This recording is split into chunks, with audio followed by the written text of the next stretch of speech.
Hi VC, Dale, Gatefold 33, back with another video.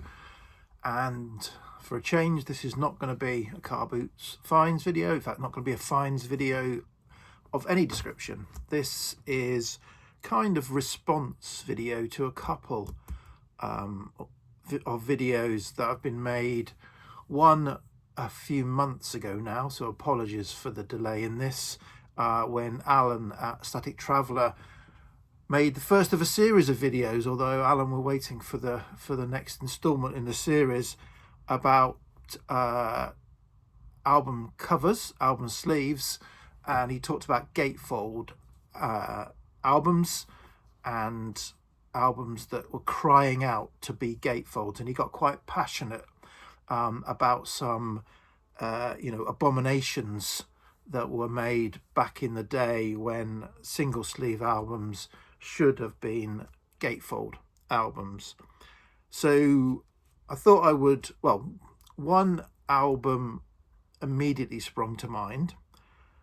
However, I don't feel quite as passionately as Alan did, as in I'm going to show 5 plus a couple of modern albums that could be gatefolds, but I don't think they were abominations in their original form as single sleeves. I just think it would have been interesting to see what they could have done with as a gatefold, or they certainly would have suited gatefolds. But I am not going to criticize the artist, if it was the artist, or the record company for their original choice in these cases. So the one that sprung to mind is this album, Kick Inside by Kate Bush, her debut album. So this is the original 1978 UK first press. It's got the picture on the front, lyrics on the back, and a plain white inner sleeve. So I just think with the half of the eye here, there was an opportunity to continue the eye around the back, have another picture that was pertinent to the album there, and then they could have put the lyrics inside a gatefold, and on the other gatefold had some other pictures or a picture of Kate. I think that would have been an alternative, but as I said, this album I know and love, and so it's not a criticism. I just think it would have been interesting to see what could have happened. Excuse me, I'll move some stuff out of the way. Next, so that was the one that sprung to mind, and I think right now I've got to think of a few others because I can't just do one album. So I kind of racked my brains and went through the shelves, and I came up with a few. So here's another one, ABC's Lexicon of Love, where the picture continues around the back. So I think these were some of the ones that Alan was talking about, where you could open the gatefold and look at this in full form, but because it's a single sleeve, you can't ever do that. Plus, I mean, this artwork was repeated in the, obviously, inside, and was repeated in a number of the singles that came from this album. So clearly they liked the style. So I just think they could have done something more with a gatefold to emphasize this style of this art around the album. But again, not a criticism, because I think it's great as it is. Next, this is perhaps an example of a sleeve designer and a label where always happy to have more. So this is Treasure by the Cocteau Twins, Vaughan Oliver sleeve, and can't get enough Vaughan Oliver artwork. So this as a gatefold with the sort of contents of the inner sleeve on the inside of the gatefold would have been a nice alternative, but again, nothing wrong with the original as intended. Another album cover that I like, that I admire the sleeve art, that I think perhaps they could have done something with a gatefold with Yazoo's upstairs at Eric's. The inner sleeve isn't so synced with the cover, but you never know. Could have done something with that, but that's a kind of minor one. I was scrabbling around a bit.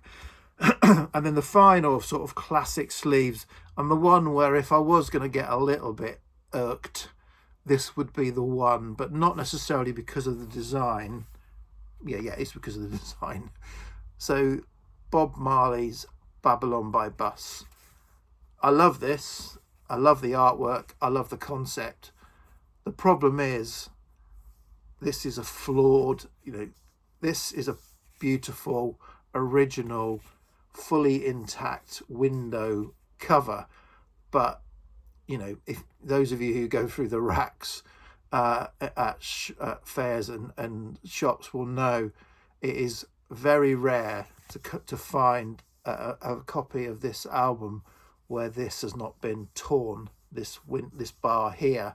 And so it was maybe a flawed concept that could have been a nice, gatefold with the artwork inside, although you wouldn't have been able to get all of it unless you did it as a multi-panel, and then it probably would have got torn along one of the spines. But yeah, so this is something that not necessarily could have been better as a gatefold, but could have been better, full stop, probably.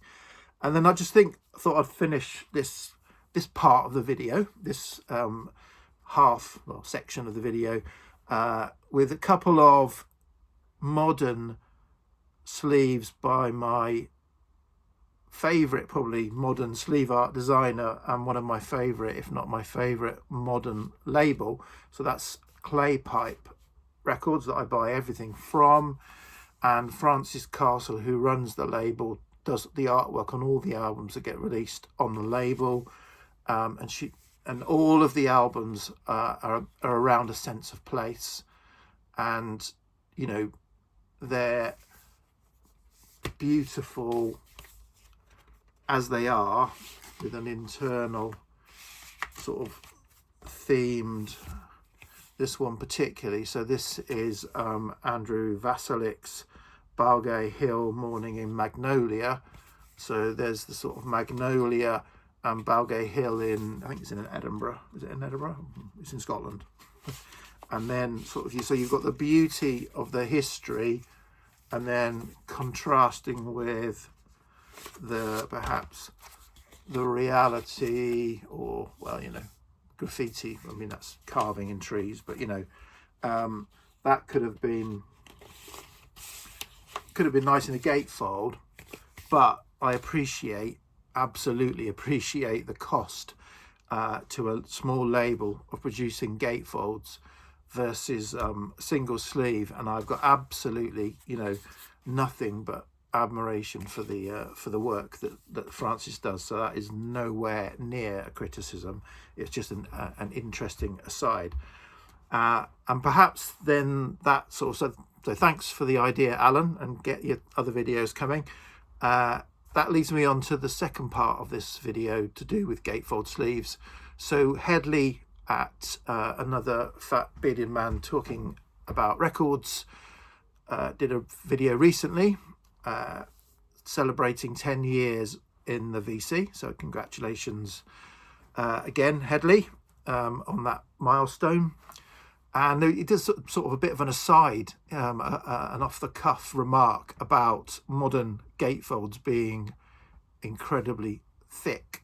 And in the comments that I made a comment and he commented back, he kind of challenged me, I think, to investigate.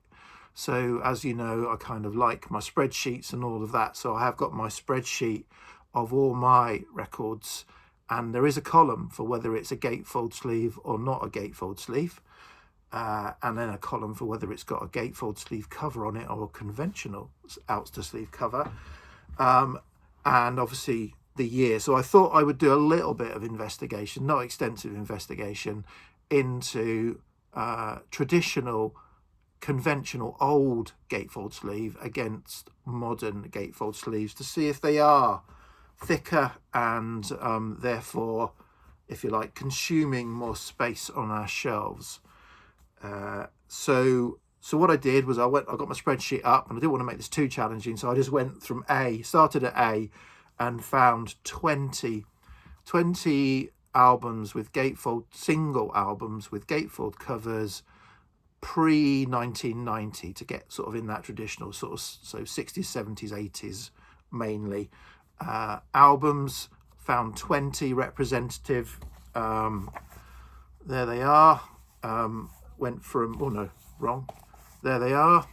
Went from A to D. So Atomic Rooster, Audience, Kevin Ayers, Badfinger, Band, Beach Boys, Bloodwind Pig, David Bowie, Kate Bush, Camel, Caravan, The Church. So a representative sample, 20. I then stacked them up, got the tape measure out, which I should have had it, got the tape measure out and measured how high the stack of 20 albums was. Then I got 20 modern albums out. So, sorry, here's an example of a older gatefold. If for those of you who like visuals, this is Waterloo Lily by Caravan. I then got 20 modern, and by modern I went 2010 onwards to hit the sort of latest wave of vinyl resurgence, ranging from Alalas, Arctic Monkeys, Matt Berninger, Black Keys, Phoebe Bridgers, Camera Obscura, The Coral, El Goodo, First Aid Kit, Beth Gibbons. So modern like this, Arctic Monkeys album. Stacked them up, 20, measured the height.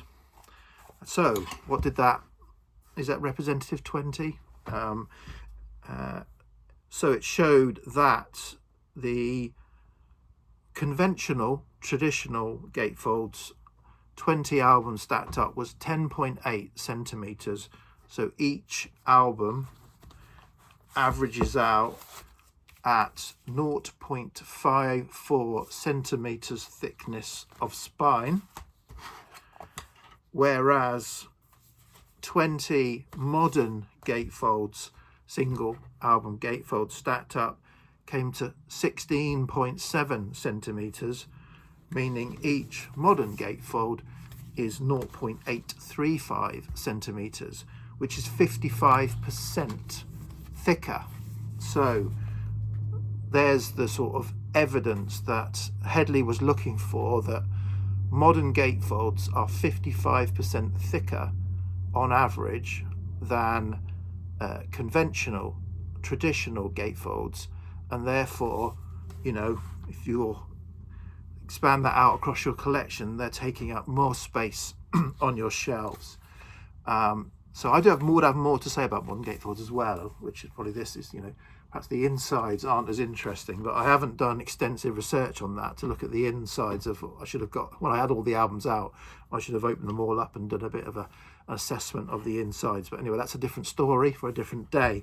So there you go. That's just a couple of responses to Alan and Hedley, themed around gatefold albums, as my channel Gatefold 33 suggests. I do love a gatefold sleeve.